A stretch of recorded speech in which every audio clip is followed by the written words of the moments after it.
ఇది CK update sir. Title చెప్పకండి, CK experience చెప్పండి సార్.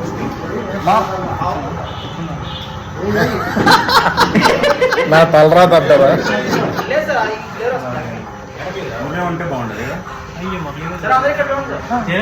అందరం ఒక మంచి సినిమాతో మిమ్మల్ని అందరినీ ఆలోచింపజేసే సినిమాతో మేము అందరం తొందరలో వస్తున్నాం.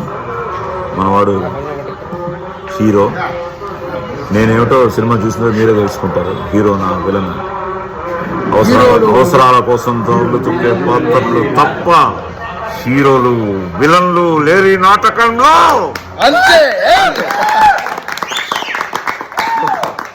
తొందరలో అనౌన్స్ చేస్తాం. థియేటర్స్ రండి, చూడండి. ముందు వీళ్ళందరినీ ఆశీర్వదించండి. It will be a very good film. Thank you so much sir. All the best to the whole team. Thank you sir.